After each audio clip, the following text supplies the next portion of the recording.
अस्सलाम वालेकुम नाज़रीन, मैं मरियम फातिमा तेलंगाना न्यूज़ टुडे में आप सबका खैर मकदम है। आइए नजर डालते हैं आज की अहम सुर्खियों पर। एक चौंका देने वाले वाक़े में बसारा ट्रिपल आईटी कैंपस के एक तालिब इल्म ने निर्मल में मुबैना तौर पर खुदकुशी कर ली।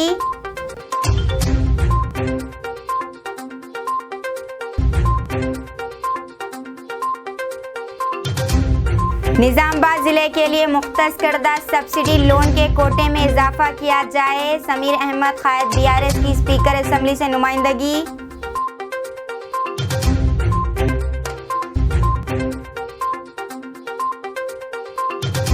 तेलंगाना कांग्रेस में सियासी बहरान, 13 कायदीन पीसीसी की नई कमेटी से मुस्तफी।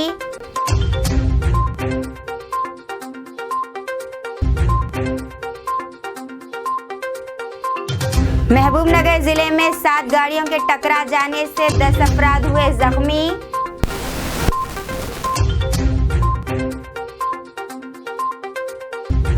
तेलंगाना कांग्रेस में सियासी बहरान, 13 कायदीन पीसीसी की नई कमेटी से मुस्तफी।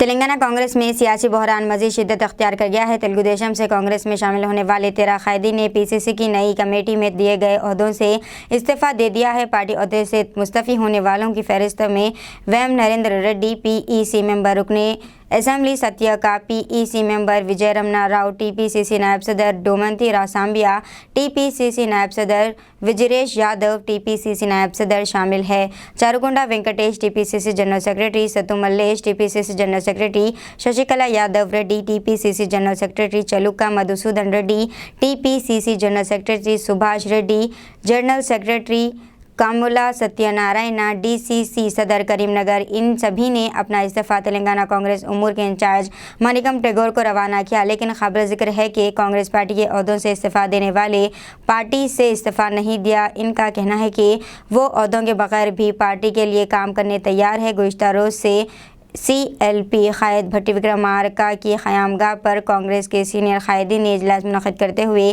पीसीसी की नई कमेटी में तेलुगु देशम से आने वालों को ओहदे देने और सीनियर कायदीन को नज़रअंदाज करने का इल्ज़ाम लगाया था, जिसके पेश नज़र मज़कूरा 13 कायदीन जो तेलुगु देशम पार्टी से कांग्रेस में शामिल हुए थे ने अपने ओहदों से इस्तीफ़ा पेश कर दिया।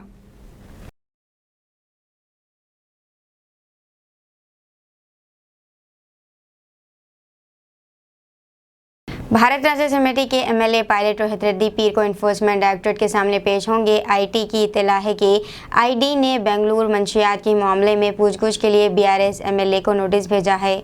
बेंगलुरु मंशियात केस में कई दीगर शख्सियात के नाम भी दर्ज थे और ED ने इस सिलसिले में पायलट रोहित रेड्डी को नोटिस भेजा था। ये भी मालूम है कि ED ने फिल्म अदाकारा रकुलप्रीत सिंह को भी नोटिस जारी किया है। यहाँ ये बात काबिल जिक्र है कि MLA पायलट रोहित रेड्डी ने एतराज़ किया है कि इन्हें ED की तरफ से नोटिस मौसूल हुआ है, लेकिन इनके पास कोई इशारा नहीं है कि वो किस मामले में इनसे पूछगछ करना चाहते हैं।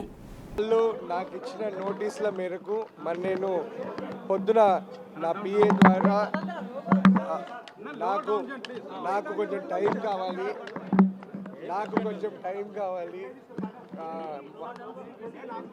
దీక్షలో ఉన్నాను అయ్యప్ప దీక్షలో ఉన్నందుకు నాకు కొంచెం టైం కావాలి.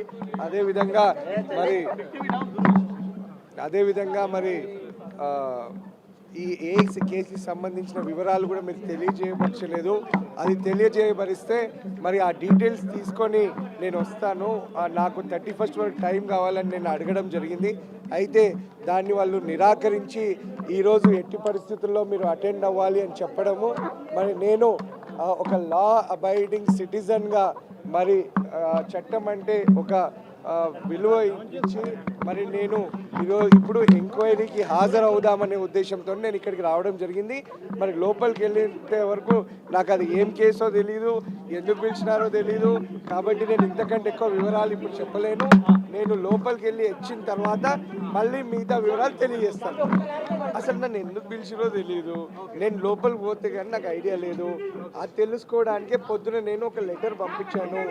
ఆ లెటర్ పంపించిన దానికి వాళ్ళు రిజెక్ట్ చేశారు. కాబట్టి ఒక లా అబైడింగ్ సిటిజన్గా మరి నేను ఏ తప్పు చేయలేదు కాబట్టి నేను ఎంక్వైరీకి పూర్తిగా సహకరించడానికి మరి నేను ఇక్కడికి రావడం జరిగింది. నాకు లోపలికి వెళ్ళేంత వరకు నాకు निजामाबाद जिले के मुख्तस करदा सब्सिडी लोन के कोटे में इजाफा किया जाए। समीर अहमद कायद BRS की स्पीकर असेंबली से नुमाइंदगी।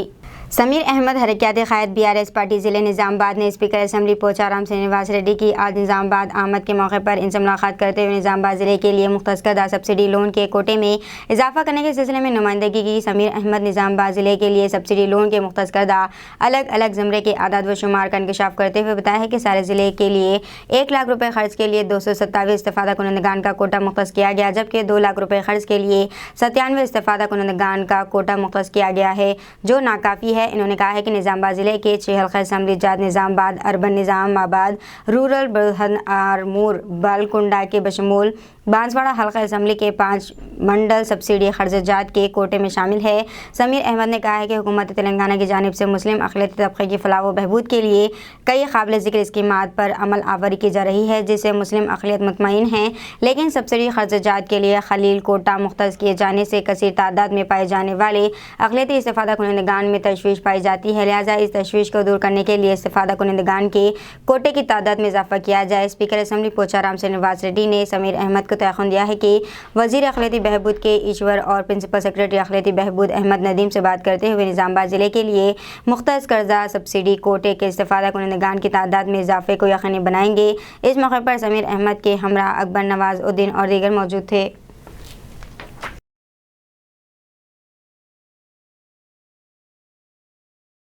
एक खातून रुकन असम्बली ने अपने 1 माह के छोटे बच्चे के साथ असम्बली इजलास में शिरकत की है। साथ ही अरकान असम्बली ने इस खातून को MLA को मुबारकबाद दी और जो बच्चा होने के बाद भी अपनी जिम्मेदारी को फरामोश के लिए बगैर असम्बली पहुंची। ये वाक़या आज महाराष्ट्र असम्बली में पेश आया है। नागपुर की खातून रुकन assembly Saroj Babulal Ahiriya Nationalist Congress party की लीडर हैं। इन्होंने गुज़िश्ता 30 सितंबर को एक बच्चे को जन्म दिया और हालिया दिनों महाराष्ट्र असम्बली का सरमाया इजलास शुरू हो गया, चनांचे वो एक छोटे बच्चे के साथ असम्बली आई। सरोज अहिरिया ने कहा है कि कोरोना की वबा की वजह से महाराष्ट्र असम्बली के इजलास पिछले 2.5 साल से नहीं हुए, इसीलिए अब वो ज़च्चा रहने के बावजूद भी इजलास में शरीक हुई हैं। इन्होंने कहा है कि वो MLA की हैसियत से जीतने के बाद असम्बली में नहीं आई, ऐसे ही वो लोगों को जवाब नहीं दे पाएंगी, इसीलिए वो मुश्किल के बावजूद इजलास में आई हैं।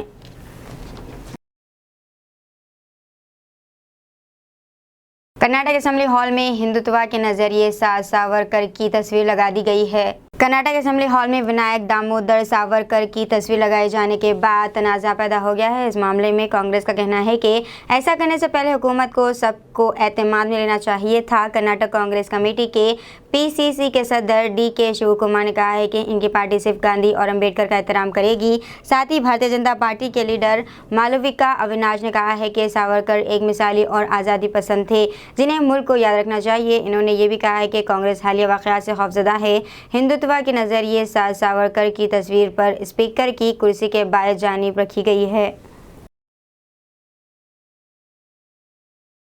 अहम संग मेल में तेलंगाना के तमाम 33 अजला के सरकारी अस्पतालों में अब मादनी तौर पर बीमार मरीजों के लिए फौलेज देखभाल की सहूलियात मुफ्त दस्तियाब है। तेलंगाना हुकूमत की जानिब से रज़ाकाराना तंजीमों के ताउन से क़ायम की गई ये सहूलियात इस बात को यकीनी बनाती है कि आखिरी मरहले की बीमारियों में मुब्तला मरीजों को अलामात, दर्द और तकालीफ से इंतहाई ज़रूरी राहत मिले और वो एक बेहतर ज़िंदगी गुजारने के काबिल हो। उस्मानिया यूनिवर्सिटी को जोन में तकसीम किया जाएगा। उस्मानिया यूनिवर्सिटी 1632 एकड़ पर अनकरीब मुख्तलिफ जोन्स बशमूल ख़वातीन और मर्दों के हॉस्टल जोन और दीगर इंतज़ामी इलाक़ों में तकसीम किया जाएगा। यूनिवर्सिटी के मनसूबे के मुताबिक IICT गेट के बमुकाबिल नई सदर साला इंतज़ामी इमारत की तामीर मुकम्मल करने के बाद, जिसका हाल ही में संग बुनियाद रखा गया था, मौजूदा इंतज़ामी इमारत जिसमें वाइस चांसलर का दफ्तर वाक़ है को ख़वातीन के हॉस्टल में तब्दील कर दिया जाएगा। वज़ीर बराए महकमे खेल डॉक्टर V श्रीनिवास गौड़ ने कैंप ऑफिस हैदराबाद में हुसैन सागर हैदराबाद में मुनक़दा 42वें जूनियर नेशनल रोइंग चैम्पियनशिप में बेहतरीन मुज़ाहिरा करते हुए मुख्तलिफ ज़ुमरजात में तमगा जीतने वाले तेलंगाना स्पोर्ट्स स्कूल के तलबा खिलाड़ियों को पुरखुलूस मुबारकबाद पेश की है।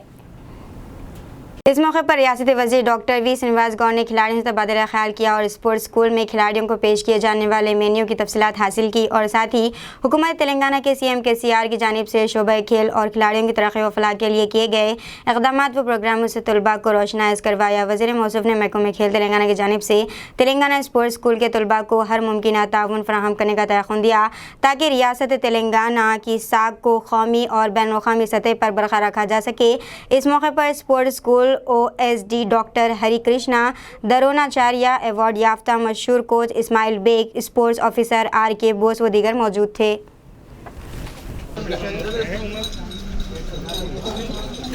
मैडम थोड़ा पीछे आ जाओ ना।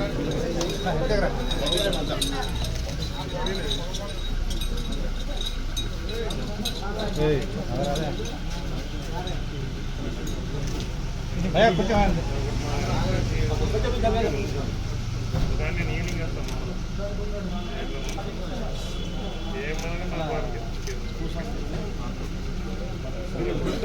పోయినా మంచిగా ఉందారా బాగుందా మటన్ చికెన్ పెడుతురా ఇట్లా వస్తున్నాయి అక్కడ జిమ్ ఇప్పుడు జిమ్ ఈ వారం రోజులు వస్తాం మనం వారం రోజులు వస్తాం ఓకేనా కలిసి 1 వీక్ వస్తా వచ్చినప్పుడు మేము ప్రాబ్లమ్స్ ఉందని చేస్తాం చిన్న ప్రాబ్లం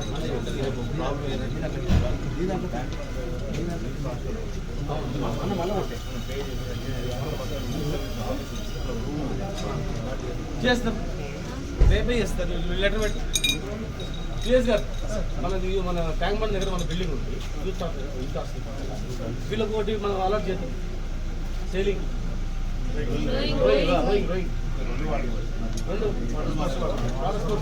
అలర్ట్ చేస్తాం బిడ్డ అట్లేం లేదు మీరు మంచి అవార్డులు తేవాలని మీకు ఎవరు చేస్తారు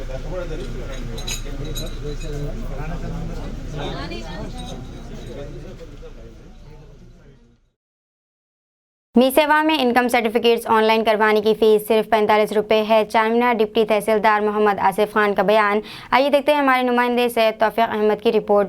अक़लियती फाइनेंस कॉरपोरेशन की जानिब से माइनॉरिटीज़ के लिए ख़र्जात की स्कीम के ऐलान के बाद शहर हैदराबाद में मुख्तलिफ मंडल दफातर पर अज़दाम नज़र आ रहा है। जैसे ये स्कीम का ऐलान हुआ वैसे ही हर मंडल ऑफिस पर दलाल और ब्रोकरों की तादाद बढ़ गई है और ये लोग इनकम सर्टिफिकेट के दरख्वास्त गुजारों से मनमानी फ़ीस ले रहे हैं। किसी से 500 किसी से 1000 वसूल किया जा रहा है और मी सेवा सेंटर भी हुकूमत की जानिब से तयशुदा 45 रुपये फ़ीस के बजाय 150 था 250 रुपये वसूल कर रहे हैं। इस सिलसिले में हमारे नुमाइंदे ने जब चारमीनार मंडल डिप्टी तहसीलदार से बात की तो इन्होंने बताया है कि मी सेवा की इनकम सर्टिफिकेट की फ़ीस सिर्फ 45 रुपये है और इनकम सर्टिफिकेट के लिए आधार कार्ड, राशन कार्ड, लाइट का बिल और एक एफिडेविट जो 10 रुपये के बाउंड पेपर पर 50 था 60 रुपये में बन जाता है। ये तमाम दस्तावेज़ात इनकम सर्टिफिकेट की दरख्वास्त के साथ दाखिल करना पड़ता है। मोहम्मद आसिफ खान ने यह भी कहा है कि वक्तन फ़वक्तन मी सेवा सेंटर को ऑनलाइन फ़ीस ज़्यादा वसूल करने पर इनके खिलाफ कार्रवाई की जाती है और इन्होंने आवाम से दरख्वास्त की है कि वो इनकम सर्टिफिकेट हो या किसी भी किस्म का सर्टिफिकेट हो दलाल और ब्रोकरों से ना बनवाएं और मंडल ऑफिस आकर ख़ुद दरख्वास्त दाखिल करवाएं और मी सेवा सेंटर तयशुदा फ़ीस से ज़्यादा वसूल करे तो हमें इसकी इत्तला दे।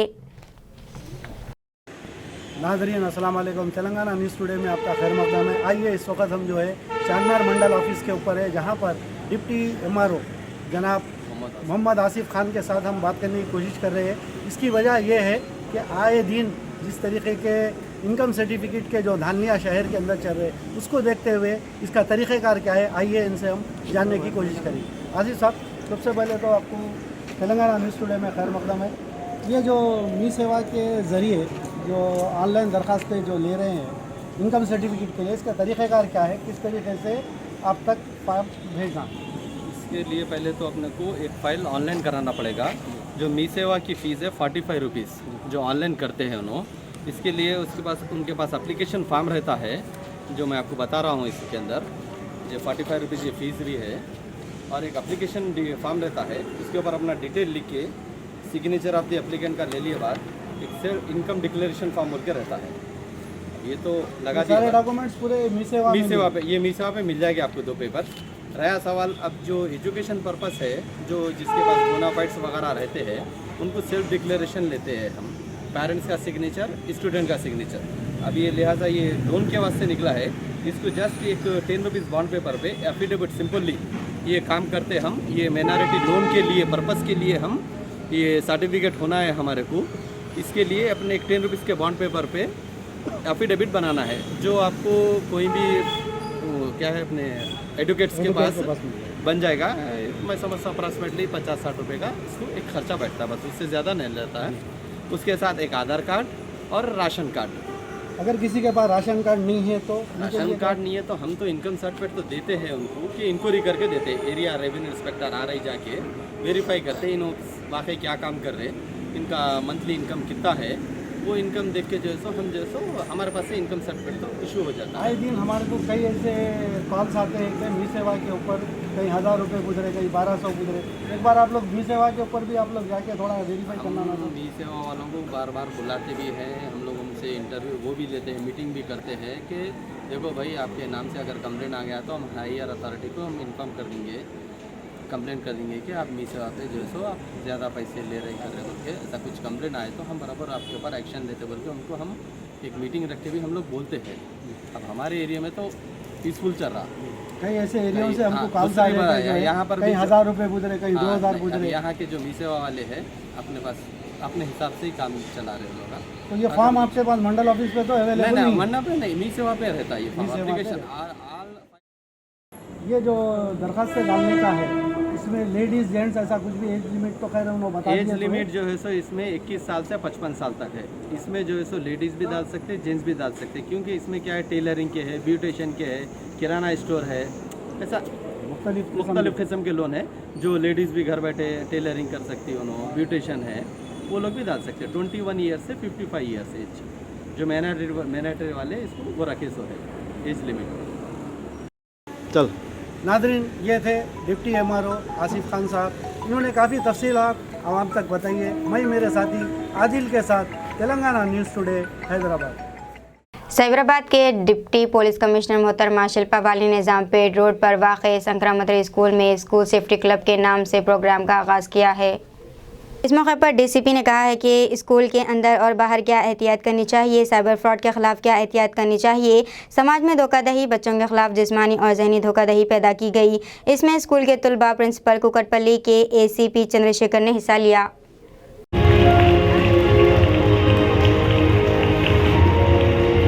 Avoid singling out, bullying or victimizing students.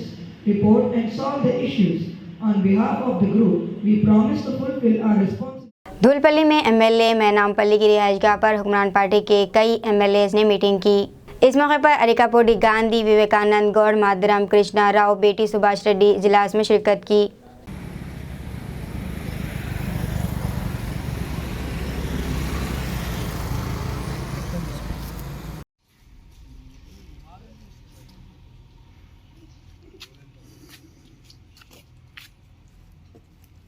Telangana Kesari 2022 wrestling title जीतने वाले अबू बकर बिन अब्दुल्ला बामस, पहलवान फरजंद मरहूम उस्ताद अब्दुल्ला बिन मोहम्मद बामस और हमजा बिन बदर बामस 75 किलोग्राम गोल्ड मेडलिस्ट की पुरविखार तकरीब, जिसकी मेज़बानी बिजनेसमैन अहमद बिन सालम बिन सिद्दीक ने की। पहले अक़लियती आंध्रा केसरी टाइटल जीतने वाले खालिद बिन मोहम्मद बामस, बदर बिन मोहम्मद बामस, उसामा बिन अब्दुल्ला बामस, तालिब मोहसिन कसेरी, हबीब खान, मोहसिन आमरी, रशीद भाई भी मौजूद थे।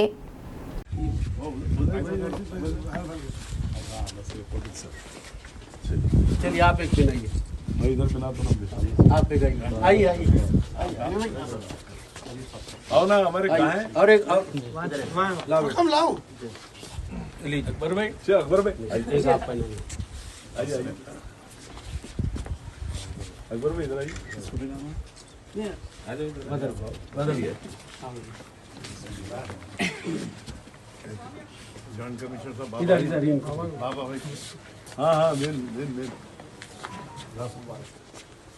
चलिए मुबारक, आप सब मिल लिए तो क्यों। महबूबनगर जिले में 7 गाड़ियों के टकरा जाने से 10 अफराद जख्मी हो गए हैं। तफसीलात के मुताबिक तेलंगाना के महबूबनगर जिले में 7 गाड़ियों के एक दूसरे से टकरा जाने के नतीजे में पेश आए 10 अफराद जख्मी हो गए हैं। हादसे जिले के माधुरी, रेड्डीपल्ली, राजानगर में हैदराबाद, बेंगलुरु व शहरा पर उस वक्त पेश आया जब 7 गाड़ियों का एक दूसरे से तसादुम हो गया।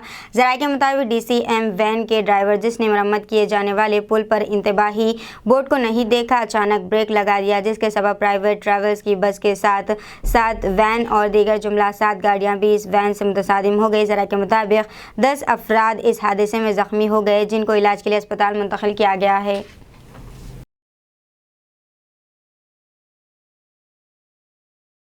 कृष्णा जिले के पेदावेरुवाड़ा में एक नौजवान की सालगिरह की तकरीबात के दौरान एक अफसोसनाक वाक़या पेश आया है, जहां एक लैब टेक्नीशियन के तौर पर काम करने वाला कृष्णा बाबू नामी नौजवान शराब के नशे में धुत मछली के तालाब में गिरकर हलाक हो गया। पेड्डावेरुवाड़ा के एक नौजवान वेंकटन नागू के सालगिरह की तकरीब के दौरान इसके दोस्तों ने आधी रात को अपने दोस्तों के साथ मछली के तालाब पर अच्छा वक्त गुजारा। ताहम मुतासरा शख्स नशे की हालत में तालाब में गिरकर हलाक हो गया। कृष्णा बाबू की लाश मछली के तालाब से मिली है। पुलिस ने मुश्तबा मौत के तहत मुकदमा दर्ज कर लिया है। एक चौंका देने वाले वाक़े में बसारा ट्रिपल IT कैंपस के एक तालिब इल्म ने इतवार की रात निर्मल में मुबैना तौर पर खुदकुशी कर ली। ज़राए के मुताबिक मुतवफ़्फ़ी की शिनाख्त भानु प्रसाद की हैसियत से की गई है, जो रंगारेड्डी के रंगापुर गांव का रहने वाला है, जो PUCII में पढ़ता था और बॉयज़ हॉस्टल में रहता था। इत्तला मिलने के बाद पुलिस मौके पर पहुंची और इसे पोस्टमार्टम के लिए अस्पताल मुंतकिल किया गया। पोस्टमार्टम में बताया जाता है कि पुलिस को इसकी जेब से एक खुदकुशी नोट मिला है। तालिब इल्मों ने इल्ज़ाम लगाया है कि इसकी खुदकुशी के पीछे दबाव और सख्त क़वानीन हैं और इनकी खुदकुशी नोट को ज़ाहिर करने का मुतालबा किया। तलबा ने इंतज़ामिया के दफ्तर के सामने एहतजाज किया। VC ने कहा है कि इनकी खुदकुशी के पीछे ज़ाती वजूहात है। నా పేరు ప్రసాద్. సూసైడ్ చేసుకున్న భానుప్రసాద్ బాసర IIITలో PUC సెకండ్ ఇయర్ చదువుతున్నటువంటి అబ్బాయి. చాలా మంచి అబ్బాయి. వ్యక్తిగతంగా మాతో పాటు మా తమ్ముడు లేక మాతో పాటు తిరిగిన అబ్బాయి. చాలా మంచి అబ్బాయి. స్కూల్ దశ నుంచి చాలా మంచి టాపర్గా వచ్చి బాసర క్యాంపస్లో సీట్ కొట్టడం అనేది మేము విలేజ్ మొత్తం చాలా సంతోషించినాం. అలాంటి మంచి అబ్బాయి సూసైడ్ చేసుకుని అంటేనే మాకు చాలా బాధగా ఉంది. అలాంటి అబ్బాయి సూసైడ్ చేసుకోవడం ఏందో మాకే విచిత్రంగా ఉంది. అక్కడ ఏం జరిగింది ఏంది అనేది కూడా మాకు తెలియదు. ఒక బీద కుటుంబం నుంచి వచ్చి బాసర IIITలో టాపర్గా ఉన్నటువంటి అబ్బాయి సూసైడ్ చేసుకోవడం అంటే చాలా విషాదంగా ఉంది. మా గ్రామంలో ప్రజలంతా చాలా బాధతో ఉన్నారు. అటువంటి అబ్బాయిని కోల్పోవడం అనేది మాకు చాలా బాధేస్తుంది. బీద కుటుంబం వాళ్ళది. అదేవిధంగా మాకు రాత్రి 11:30 ఆ ప్రాంతంలో మాకు ఫోన్ వచ్చింది. ఇట్లా వాళ్ళ బాబాయ్ వాళ్ళ భార్యకి ఫోన్ వచ్చి, ఇలా మీ అబ్బాయి ఇలా చేసుకున్నాడమ్మా, సీరియస్గా ఉంది, వెంటనే రమ్మని చెప్పారు. హుటాహుటిన ఇక్కడ నుంచి పేరెంట్స్ వాళ్ళ మదర్, తండ్రి 10 years బ్యాక్ ఒక ఇన్సిడెంట్లో చనిపోయాడు. అలాంటి పరిస్థితిలో వాళ్ళ తల్లిని తీసుకొని వాళ్ళ బాబాయ్ ఇట్లా అక్కడికి వెళ్ళి ఆయన పరిస్థితి చూస్తే చాలా బాధగా ఉందంట. ఎప్పుడో ఒక 20 గంటలకు ముందు చనిపోయినటువంటి అబ్బాయి ఇప్పటి వరకు అంత లేట్గా మాకు ఇన్ఫర్మేషన్ ఇవ్వడం అనేది ఏదో మాకెందుకో ఏదో అనుమానంగా ఉంది. అలా అనుమానంగా ఉంది. ఆ అబ్బాయి ఇంత నిర్లక్ష్యం, ఇంత క్యాంపస్ నిర్లక్ష్యం ఏందనేది కూడా మాకేం అర్థం కావడం లేదు. సండే టైం అయినా ఒక్కో టైంలో లంచ్ అవర్ ఉంటుంది, ఆ తర్వాత స్టడీ అవర్ ఉంటుంది. ఆ అవర్లలో కూడా ఆ అబ్బాయిని చూసుకోకపోవడం అనేది క్యాంపస్ నిర్లక్ష్యం ఇక్కడ కొట్టొచ్చినట్టు కనపడుతుంది. అదేవిధంగా ఆ అబ్బాయికి ఏం జరిగింది అనేది కూడా మాకు క్లియర్గా తెలవాలి. సూసైడ్ నోట్ చూపించారు కానీ సూసైడ్ నోట్లో ఏముంది అనేది ఇంకా మాకు ఇన్ఫర్మేషన్ తెలియదు.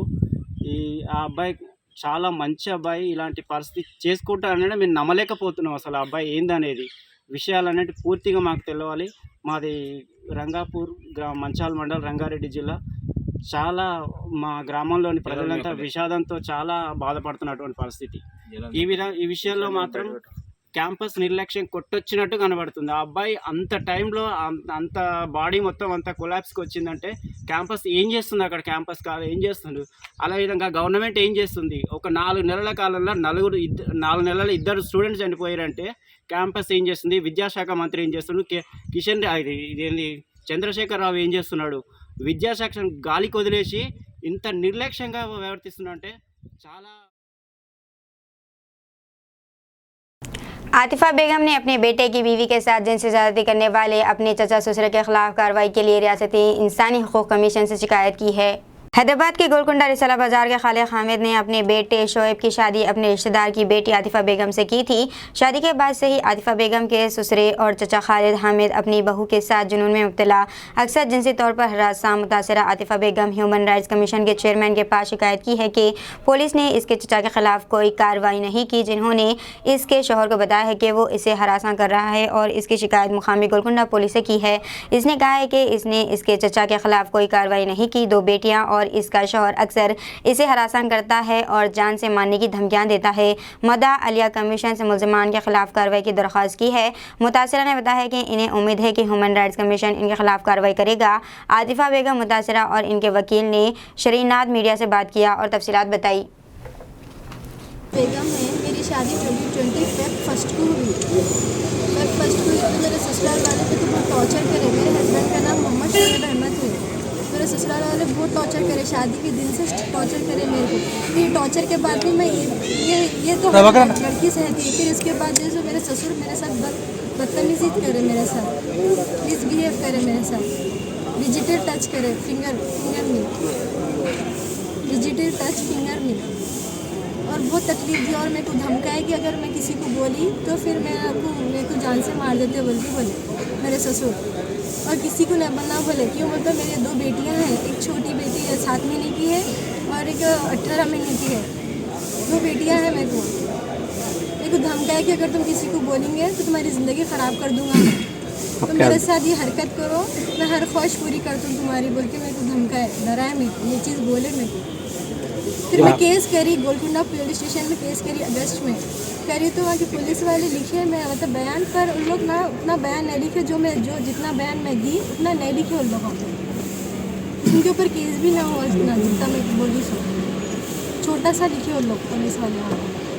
इसके बारे में आप क्या है उनको शौक के बारे में? मैं मेरे हस्बैंड से मैं कोई बात नहीं छुपाती, उनको हर बात बोलती हूँ। तो उनकी मम्मी को बोले तो उनकी मम्मी कुछ नहीं रिएक्शन ली। उसके बाद फिर ऐसी हरकत करने के बाद मेरे हस्बैंड को अच्छा नहीं दिखा, बात करी कि ये हरकत कर रहा है, कितने बार खामोश बैठना बोलते। फिर ये रिएक्शन करे, पुलिस स्टेशन में कंप्लेंट करे हम लोग। आप लोग कंप्लेंट? जी हाँ, कंप्लेंट करे बाद हम लोग को इतने बातें करें, मेरे हस्बैंड को टॉर्चर करे, मेरे सास ससुर। मेरे हस्बैंड पुलिस स्टेशन में गए तो कमरे में आके मेरे को टॉर्चर करे कि तुम क्यों पुलिस केस कराए, हाँ बगैर पूछे क्यों पुलिस केस कराए, हम आपको पूछ के कराना था ना, बहुत हिम्मत बढ़ गई तुम्हारी, टाँगा तोड़ देते तुम्हारे, मुंह तोड़ देते तुम्हारा, बोल के मेरे सास ससुर दोनों धमकी। आपके भाई बहन, आपका मम्मी लोगों को पता है, मेरे मम्मी पापा को, मेरे भाई को। फर्स्ट तो मैं मेरे हस्बैंड को बोली ये बात, तो मेरे हस्बैंड ही मेरे को हिम्मत दी। फिर मैं बोली मैं तो मेरे को डरा रहे थे मेरे ससुर, मैं बोलना किसी को बोल के छुपा लो ये बात। पुराने शहर में कॉरपोरेटर के करीबी रिश्तेदार का कत्ल। हैदराबाद के पुराने शहर में अब से कुछ ही कबल एक नौजवान के कत्ल की वारदात पेश आई है। महलूक नौजवान ललिता बाग के मजलिसी कॉरपोरेटर आजम के करीबी रिश्तेदार बताए गए हैं। बवसूख ज़राए से मिली इत्तला के मुताबिक ईदी बाज़ार जहीरा बी की दरगाह अनमोल होटल के करीब अनस नामी नौजवान पार्टी ऑफिस में मौजूद थे कि नामालूम अफराद ने इन पर मुहल्लिक हथियारों से हमला कर दिया, जिसके नतीजे में वो शदीद ज़ख्मी हो गए थे। इन्हें इलाज के लिए अस्पताल मुंतकिल किया गया, जहाँ वो इलाज के दौरान ज़ख्मों से जानबर ना हो सके। पुलिस मुकामी वाक़े पर पहुँच गई और मसरूफ़ तहक़ीक़ात है।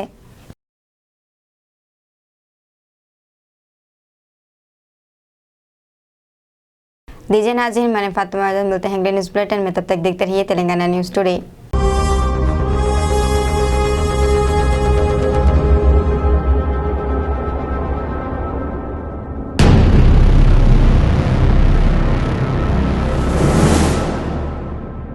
अस्सलामुअलैकुम, हेलो हाय आदाब एवरीवन। दोस्तों मैं आपका दोस्त शहबाज खान, आप देख रहे हैं TNT न्यूज़ और देखते रहिए TNT न्यूज़। Thank you.